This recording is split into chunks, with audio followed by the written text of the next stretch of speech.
of people without power, stable homes, and access to food and water.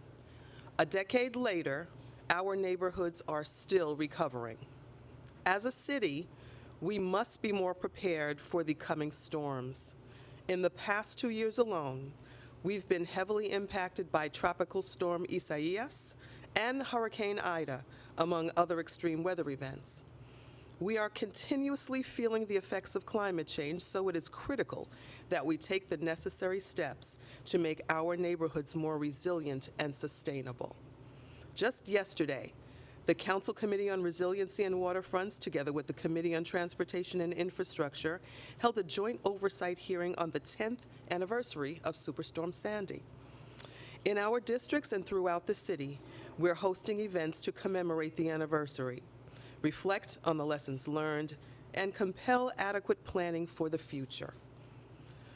The decennial citywide climate adaptation plan, required by a law the Council passed, calls for the city to outline measures for resiliency that protects residents, property, and infrastructure.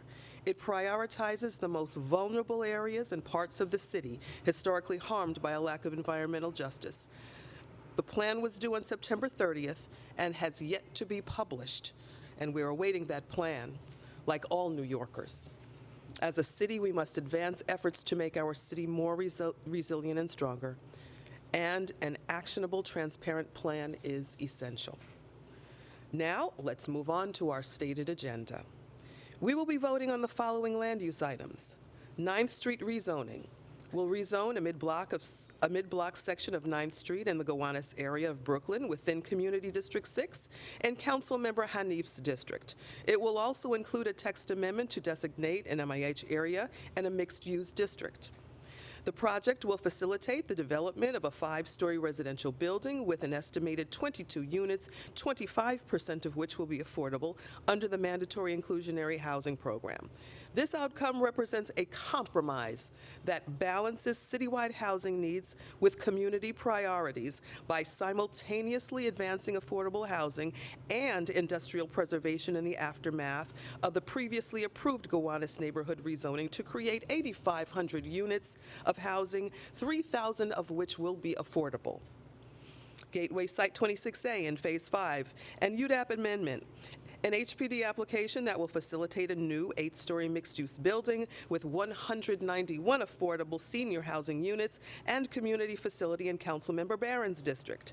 In addition, an amendment to the Fresh Creek Urban Renewal Plan will facilitate the development of 9 4-story buildings with approximately 560 affordable housing units. Finally, we will be voting on several HPD, UDAP, and tax exemption applications in the Morrisania and Morris Heights sections of the Bronx. Morrisania Open Door will facilitate the development of approximately 23 affordable homeownership units in Councilmember Stevens' district. Morris Heights NCP will facilitate the construction of 2 6-story residential buildings with approximately 28 affordable homeownership units in Councilmember Sanchez's and Stevens' districts. Morrisania Claremont Village Open Door will facilitate the development of 2 family buildings with a total of 14 new units in council members Riley's and Stevens districts. It will include 7 affordable homeownership units through the Open Door program and 7 affordable rental units. Additionally, we will be voting on a transparency resolution approving new designations and changes of certain organizations receiving funding in the expense budget. Lastly, the Council will vote on the following pieces of legislation today. Introduction 258A, sponsored by Councilmember Rita Joseph, would require the mayor to designate an agency or office in coordination with the Department of Transportation and Department of Parks and Recreation to report on feasible locations for public bathroom facilities across the city. This bill would also require that the agencies or offices incorporate public and community board input regarding locations suitable for public bathrooms. I invite Councilmember Joseph, there she is, to come forward and speak on her bill. Thank you, Madam Speaker. Good afternoon, everyone. Good afternoon. Good afternoon. I'm really excited today to be passing my bill, Intro 258, which marks an important step towards ensuring all New Yorkers have access to public restrooms. Our bill will require Department of Parks and DOT to publish a report for feasible locations to install public bathrooms in every zip code across the 5 boroughs. The city lack of public restroom is a multifaceted problem. It's an issue of equity, public health, sanitation, and basic human rights.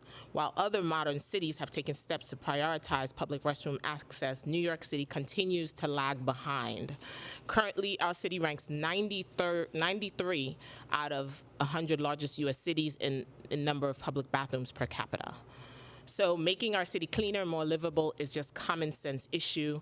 I want to give a big thank you to Borough President Mark Levine for his partnership on this legislation. He has spoken out and he's been a champion for this for years. So I'm grateful to work with him. My colleagues here, thank you so much for the support to see public bathrooms installed across the city. Thank you so much. Thank you, Councilmember. Thank you, Rita. Great. Congratulations. Next, Introduction 291A, sponsored by Councilmember Carlina Rivera and Majority Whip Sylvina Brooks Powers. This intro would require the Department of Transportation and the Department of Parks and Recreation to develop a citywide greenway master plan with the goal of achieving a comprehensive network of greenways. Under the legislation, these agencies would create a working group tasked with identifying locations for possible development into greenways, establishing greenway design guidelines, and identifying opportunities for integrating greenway infrastructure and creating a list of early action greenway projects. The bill would also require that these agencies report annually on the implementation of the Greenway Plan and engage with community boards on all proposals. And I now invite Council Member Rivera and Majority Whip Brooks Powers to come forward and speak on their legislation. Just so courteous. That's what happened. It's women. That's right. It's different. Less drama. Less drama. Thanks, everyone. I want to thank the speaker really for her leadership and for acknowledging that it has been 10 years since Hurricane Sandy, and many of our communities were devastated. 44 lives, businesses and homes lost forever. And really our infrastructure has been reviewed and looked at, and we know that we have to do better in planning a more resilient city. And in my district specifically, we are undergoing a very big project called the East Side Coastal Resiliency Project, which is really unprecedented, $1.5 billion investment in fortifying our coastline to bring a park back to the community that is very heavily utilized. And in that park is a greenway. So to know that not only will we be protected against future storms, we will have all the amenities that my district holds dear, and we will have the greenway that runs alongside East River Park. And so we want to ensure that greenways become a citywide amenity, that finally we finish a plan that was started 30 years ago. So I want to thank Majority Whip Councilmember Sylvina Brooks Powers for joining me on this journey. All of us are here today because we believe in a future for our city where New Yorkers of all backgrounds, ages, and abilities from every neighborhood in every borough can easily find open space and safely access active transportation. The city last issued a Greenway plan in 1993 under Mayor Dinkins. So here we are 30 years later. I'm proud to be voting to pass the citywide Greenway Plan bill. It creates a comprehensive master plan, a vision for the future of greenways in New York City. Historically, it's been low-income neighborhoods and communities of color that have seen the least investment in greenway infrastructure. This legislation disrupts that pattern, and it ensures that neighborhoods, every neighborhood in every borough is involved in the development of a master plan for the city that works for all New Yorkers. And the Majority Whip was instrumental in ensuring that this bill requires community engagement and outreach to build a plan and identify new greenways to link the existing network that will be supported by groundbreaking city and federal funding, a commitment we heard from Senator Schumer that has come to fruition. So along with my colleagues, I look forward to working closely with the mayor, all involved agencies, on implementing Intro 291 so that together we can deliver New Yorkers a Greenway master plan for future generations that leaves no neighborhood behind. Thank you very much.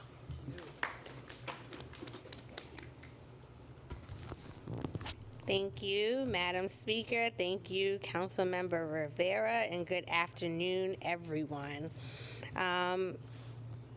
As the Chair for Transportation Infrastructure, I'm so proud and honored to have had the opportunity to usher in some positive and transformative legislation. I commend Councilmember Rita Joseph on her advocacy around the public restrooms, which is needed. As someone who was pregnant and often looking for bathrooms coming off of the subway, I know a lot of those moms out there feel the same way, as well as the public and our livery cab drivers. And so I'm honored to be here with my colleague, Councilmember Rivera, celebrating the passage of the Greenway Bill. Today, it's all about greenways, and they're a vital part of our city's cycling infrastructure, providing safe, scenic rights of way for travel and recreation. The Greenway Master Plan has been inactive since the Jenkins administration, as it's been mentioned, but after the pandemic, it prompted a cycling boom here in New York City. It's clear that we need to invest in our greenways and meet people where they are. And with the recent announcement that Senator Schumer secured over $7 million in coordination with the Federal Department of Transportation, we have a real opportunity here to make a profound impact on our greenways now. I'm proud to have partnered with all of our advocates and with Councilmember Rivera on Intro 291, which will reactivate the Greenway Master Plan and put our city's agencies back into action, maintaining this vital piece of infrastructure. And when I cast my vote today, I will be doing it in the spirit of former Mayor David Dinkins. Thank you. Thank you so much to both of you on this great legislation. And next, the council will be voting on a package of rat mitigation and sanitation legislation. New York City is currently experiencing a severe rat infestation problem, one that has impacted all communities. The increased number of rodents results in more property damage, food contamination, and disease transmission, as well as an overall impact on New Yorkers' quality of life. The council is focused on improving the health and safety of our neighborhoods, and this legislative package will bolster efforts to address the surge of rodents throughout the city. Introduction 414A, sponsored by Councilmember Chiosei, would require the Department of Health and Mental Hygiene to issue an annual report on the city's efforts in rat mitigation zones, submit the report to the Speaker of the Council and the Mayor, and make the report publicly available online.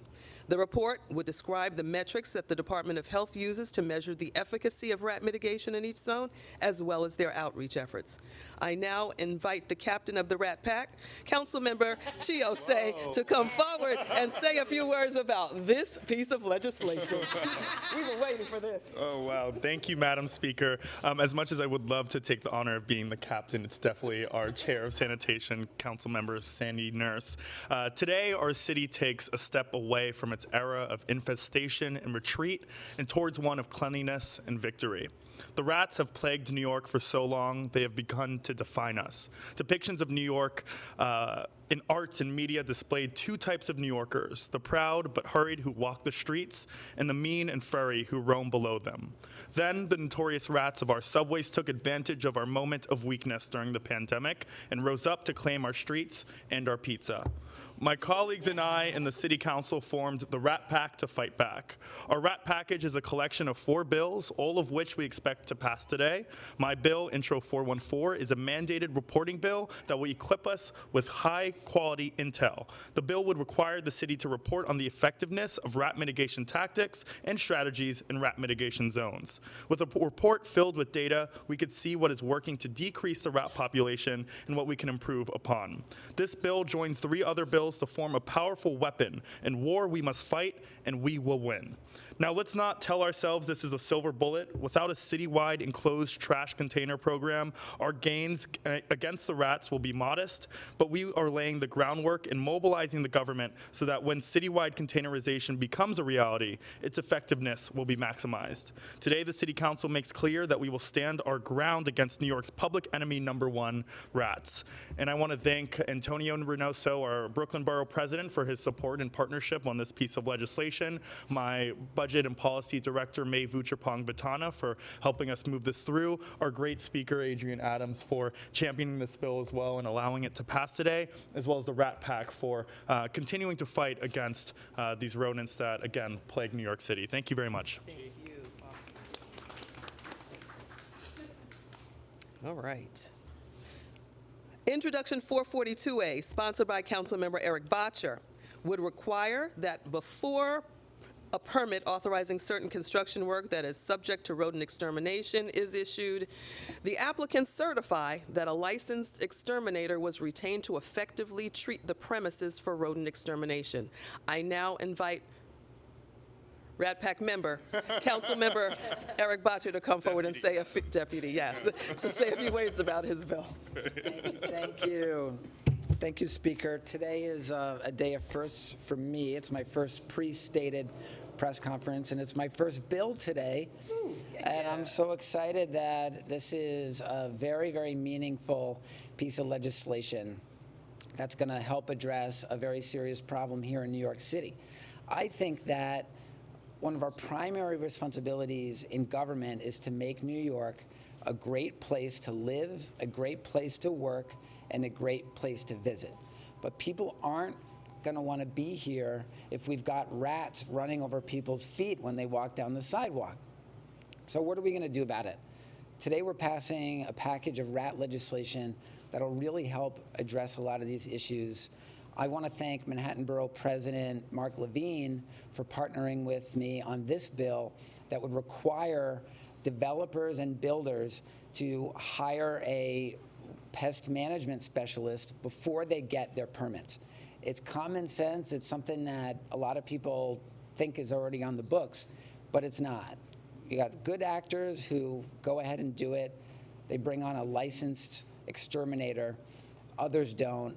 It's important because when you excavate these construction sites, you unearth the existing rat warrens and causes big problems. And then during construction, you've got piles of debris and lots of places for rats to find harborage.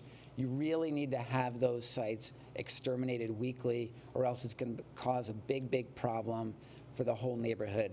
I want to thank my colleagues on the Rat Pack, specifically Chair Nurse. I'm really proud of the job that our sanitation committee has been doing this year, starting at the very beginning when we fought for more sanitation funding, which I believe has made a difference. Corner basket 311 calls are down 55% since a year ago, and that's something that this council, I really think we can be proud of that. I want to thank Speaker Adams for really helping us be the best council members we can be and creating a space for us to come forward with our legislation, to advance our legislation. I felt really, really good about this council. And let's go out and get those rats. Great. That's great. Thank you, Councilmember Botcher. Introduction 459A, sponsored by Councilmember Shawn Abreu, would require that the Department of Health and Mental Hygiene designate rat mitigation zones throughout the whole city. This bill would also allow the Department of Sanitation to determine the times during which buildings must set out their garbage and recycling for collection. In addition, Introduction 460A, also sponsored by Councilmember Abreu, would require buildings which receive 2 or more rodent-specific housing maintenance codes or 2 or more rodent-specific health code violations place their refuse in rodent-proof containers for at least 2 years. The bill permits the Department of Sanitation to waive this container requirement wherever it would cause an undue hardship or public safety hazard. And I now invite Councilmember Abreu to come up and speak about his bills, as well as our Rat Pack co-chair, Madam Chair, Sanitation Committee Chair Sandy Nurse, to also speak about the entire rat mitigation legislative package.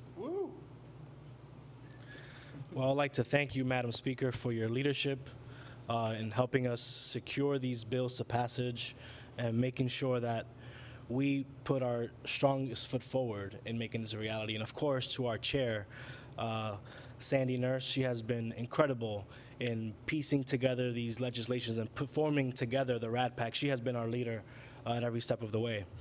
New York City has achieved a monumental victory in humanity's war against rats.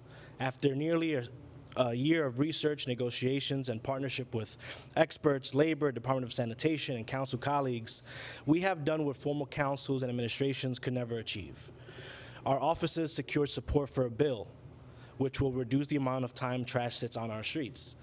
It used to be 14 hours, now that's going down to 4 hours. This will keep our streets clean and starve rats of the midnight snacks that sustain their explosive growth. Families will no longer have to navigate as many mountains and mazes of trash piled up outside of their apartments. New Yorkers will not have to fear as many rats hiding in late night shadows, or more frequently, rampaging through our subway system and sidewalks without fear. This is not to say that we're going to make rats extinct, but we're making a huge progress here in reducing their presence. Our children will never understand why we let waste sit outside for extended period of times, for hours on end, like the fax machine, typewriter, and the BlackBerry. Our current collection schedule will be seen by future generations as archaic, comical, and out of date. This was not an easy feat, but city-altering change never is. I am most proud that the Rat Pack was able to do this work together in partnership with labor and the administration. Rats may be our neighbors, but they are not our friends. New Yorkers can rest easy knowing we are fighting back. Thank you again, Madam Speaker, and to Chair Nurse. Thank you. It's really hard to keep a straight face on this issue, which is why we just leaned in hardcore. So good afternoon, everyone, and just thank you so much for including me today. I know it's a little out of tradition, but just want to say that as the chair of the Sanitation Committee, our team and this committee has really hit the ground running to try to respond to the needs and concerns of New Yorkers. New Yorkers were calling in significantly more numbers than they have in the past around dirty conditions and rodent infestation. So it was the priority of this committee to really address the basics, the baseline of our everyday quality of life. So I'm really, really proud of this committee that we've been able to do that. We started in February. We rallied to get sanitation done. We called for $22 million for additional basket service, which did bring down the 311 stats we just found out in our last hearing. We requested $4.9 million in rat mitigation services that we won. We knew this was not enough. This plan, this package, I'm really proud that I was able to help curate, and I was really proud to partner with all the leads. We know it is not going to solve everything. But this is definitely putting the groundwork in place. There are some real instrumental things about this. Councilmember Botcher's bill is going to be hugely instrumental, especially in neighborhoods that have significant construction and development. But looking to the future, we do know that the real rat mitigation strategy is going to be the mandatory universal curbside organics plan. We should pass that as soon as possible, and containerization. But in the meantime, this is going to move us forward. So I just want to thank my staff, Nell Hernandez, our ledge director, our chief of staff, Mohammed Khan, also the brain behind the Rats Lobby that brought a lot of the press out over the last couple of months. I want to thank the Sanitation Committee Task Force working in the background, and Antonio Reynoso, our borough president. These were some of his bills. Borough President Mark Levine.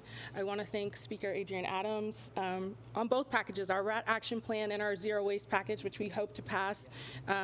It's been very easy to approach and say, we'd like to pass this, and you facilitated that for us. So thank you so much. Thank you all.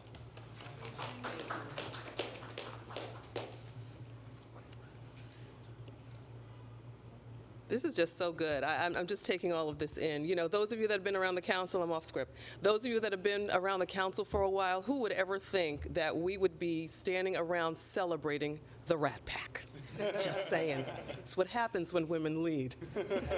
We have our priorities, ladies and gentlemen. Finally, as we conclude Domestic Violence Awareness Month, it is important that we continue to address gender-based violence and support its survivors with the care and services they need to heal. To end cycles of violence and address the trauma that it causes, we must work to create a safe environment where survivors have access to the stability, resources, and assistance that promote their health and safety. That is our collective responsibility in government. And with today's Support Survivors legislative package, the Council is advancing the city's services for survivors of domestic and gender-based violence. The following bills are sponsored by our Women and Gender Equity Committee Chair, Tiffany Caban. Introduction 153A would require the Office to End Domestic and Gender-Based Violence, or ENDGBV, in consultation with the Department of Social Services, or DSS, and community-based organizations to establish a program to provide survivors of domestic and gender-based violence with a low-barrier grant and support services that help them with expenses related to maintaining housing. The bill would also require ENDGBV to report on the program on an annual basis. Introduction 154A would require ENDGBV to establish an online portal and written resource guide of available services for survivors of domestic and gender-based violence in New York City. The portal and guide would be available in the designated citywide languages. The guide would also be available in Braille. The portal would also include a link to other relevant city-run websites and portals that provide information on services for survivors in the city, along with a description of types of such resources. The bill would also require ENDGBV to conduct outreach on the portal and guide and ensure the portal is secure and confidential to protect the privacy of survivors. And Resolution 111 would call upon New York State to pass legislation that would provide domestic violence survivors and their families with job-protected, paid leave, similar to that of New York State's paid leave family law, state's paid family leave law, to be used for any activities related to their actual or perceived status as a domestic violence survivor or family member of a domestic violence survivor. I now invite Councilmember Caban to come forward and speak about this important legislative package. Thank you very, very much. I just want to start by saying that, I woke up this morning with a little extra pep in my step, feeling exceptionally proud, prouder than on any other day usually, to be a part of this body, because this is a really dope suite of legislation that we are passing today. And so, it's very, very cool, and it's a privilege to be a part of. And I want to thank everybody that supported. And also, I know that we say this a lot, but it's worth repeating over and over again. It's no coincidence that in a majority women body that we are quickly advancing gender equity legislation. And that's something to be really proud of. And this is about doing right by survivors. This session, the Committee on Women and Gender Equity has been uncovering the barriers to accessing services that survivors face. We have heard from the courageous survivors who testified before us, telling us their personal stories and identifying the institutional and policy-based factors that contributed to their lack of access to the services that we owe them. And I'm committed to removing those barriers and proactively establishing the programs that survivors say that they need. I think it's important to note that the link between domestic violence and homelessness is complex, but it's well established, right? With domestic violence being a leading contributor to family homelessness, not just here, but nationally. This is very clearly also a public safety issue. I spent a little over 7 years as a public defender, and I can tell you, survivors get criminalized every single day, and have stood next to survivor after survivor in a matter of minutes. A court appearance that lasts 5 minutes, a survivor has their home taken away from them, has their children taken away from them, has their job taken away from them. And so this is really the approach that we need to be taking. We can't just be a city that punishes people for violence. We can't just cynically exploit the pain of survivors to direct more money to policing and incarceration. We actually have to meet survivors' needs. And that's why it's so important that we pass this Support Survivors legislative package. And I just want to build on the things that it consists of. And I know that the speaker covered them, but Intro 153, it's a program that addresses the economic precarity that again and again we have heard from survivors is a central barrier to their leaving dangerous situations, accessing the services that they need, and beginning to heal. And it does this by providing those low barrier, urgently accessible grants to survivors for housing, for medical, counseling, legal, and other immediate expenses and services, which could range from moving costs to cell phone costs to costs associated with developing a safety plan, and so much more. Intro 154, that online portal, where all of those services are clearly laid out, and I won't repeat it, but this addresses the specific problem of access that often arises even when the city already offers the service, right, that the survivor needs. Since different services are housed in different departments and organizations, it's really hard sometimes to find out about, locate, and access the service a given survivor needs. And then finally, that resolution is important because, like the vast majority of my fellow New Yorkers, I know I support universal paid leave, but even if it's going to take us a little while longer to win that, there are certain sets of people that we should agree that require immediate attention, and that includes survivors of domestic, intimate partner, sexual, and gender-based violence. And so for the sake of survivors, as well as their loved ones and coworkers, we shouldn't be forcing them to work amid the trauma of that violence. So I'm really, really proud that we are taking significant steps towards supporting survivors, keeping them safe and healthy, and providing pathways to healing. So again, I just want to thank my colleagues and the speaker and all of the advocates who have made this work possible. Yeah, it's a cool day. Thank you. Fantastic. That concludes our stated agenda, and with that, we will all take on-topic questions first. Questions on the items being voted on today? Question for Councilmember Brady. On the rat bill, like specifically the one about putting garbage out later, there was criticism right after the mayor had announced it that, rats are nocturnal and this would really not be curtailing their ability to eat garbage that much. Wow, it does feel funny talking about this. I guess, what's your response to that? Is there, anything else that could be done to, lessen the amount of time that trash is on the street? I think it's very important to reduce the amount of time that garbage sits out on our street. As I mentioned before, reducing the amount of resources to a very limited period of time, it stresses rats, and by reducing those food sources, that's also directly linked to reduce reproduction. And so I think this would make huge progress in reducing the presence of rats. But again, this is not going to make them go extinct. I've said that before. It's important to increase stress upon them. This is a war we're taking on, right? And so we're using everything at our disposal to make it a reality. Thank you. Can I ask about the agenda? I'm sorry? Can I ask about something about the agenda? Yeah, just where's the agenda today? All right, we'll see if this will fly. Speaker, Yes. just explain a little bit why there's not a resolution today on the agenda regarding the redistricting maps. Why there is not a resolution regarding the redistricting map? Sure. Well, the process of redistricting, we know that today is the deadline. We only need to pass a resolution if we reject the maps. We're not passing a resolution because a majority of council members have supported moving forward with the current maps as is. Great question. Thank you. Now, moving on to off-topic. Thank you. Madam Speaker, your colleague Lincoln Ressler over the weekend told us that he believes the council needs to take action to tighten regulations around city employees carrying guns in the workplace. This is in response to our reporting about Chief Technology Officer Matt Frazier carrying while at work. I'm just curious if you agree with Councilmember Ressler, and just in general what you think about the fact that the CTO is carrying a gun. Great question, and thank you for it. I was disturbed by the report.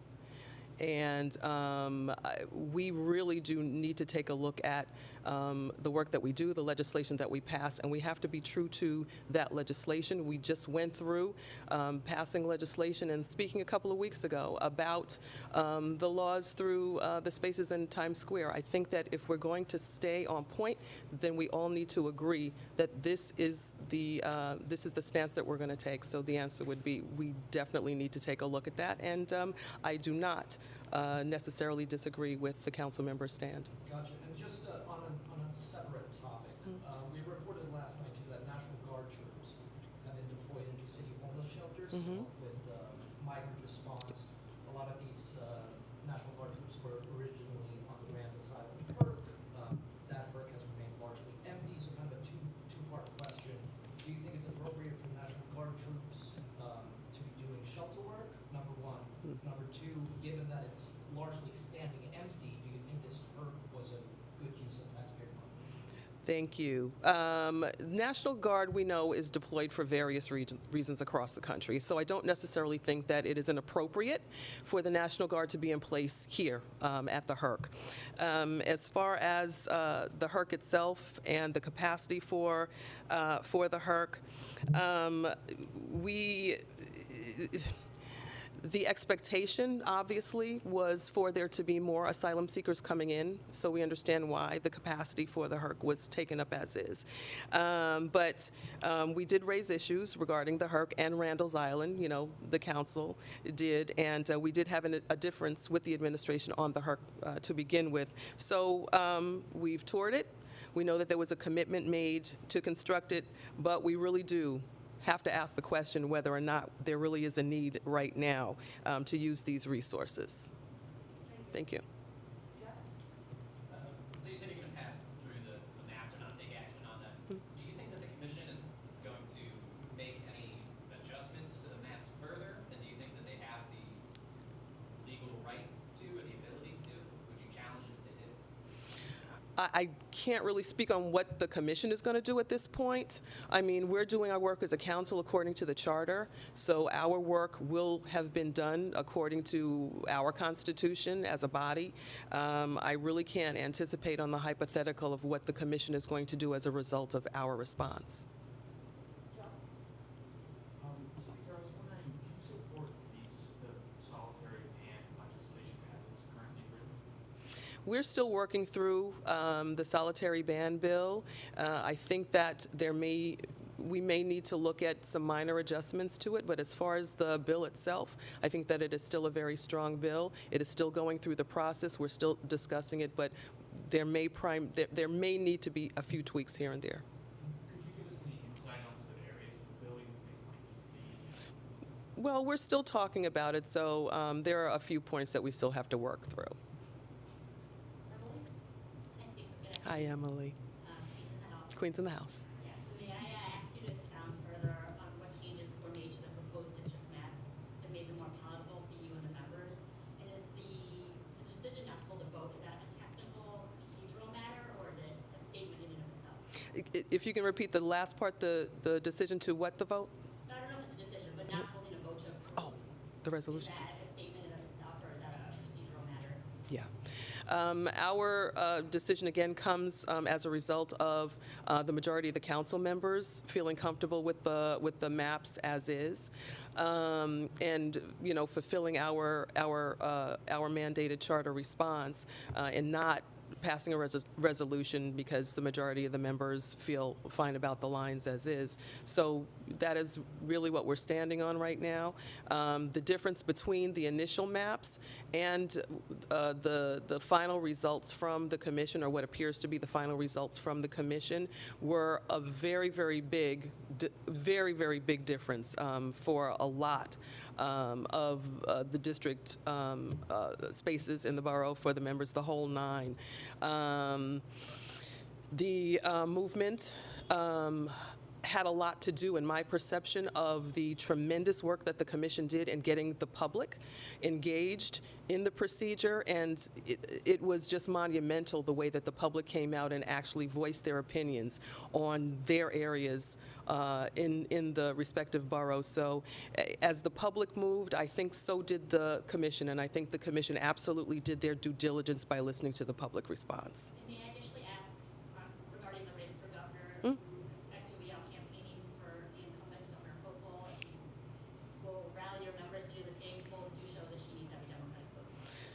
Well, I can't rally my members, but I do support the governor. This is a very, very important election, needless to say, not just for New York, but across the country. It's a very, very pivotal election, and it is very, very critical that folks do get out and vote. There are ballot proposals, so I need to remind everybody to flip it or miss it. When it comes to the ballot itself, there are ballot proposals affecting racial justice that are on the ballot, on the back of the ballot. So, yeah, I do support the governor. I support the voting process, and I'm going to continue to, carry both of my parents with me as I go and vote on the 8th. Thanks. Another question on the redistricting. How many members actually filed objections with your office? And then also, how many would it have taken for the council to actually pass a resolution rejecting the maps? Well, I can answer the first question. It escapes me. The number itself escapes me. It would have taken a majority of the members, just like the flip side of what we actually have right now. A majority of the members to say no to the commission proposal. So where we have a majority of the members saying, yes, this is fine, it would have been the exact opposite in the other case. Is there any way I can get that number? Yeah, we can give that to you, after the, sure. Absolutely. Thank you.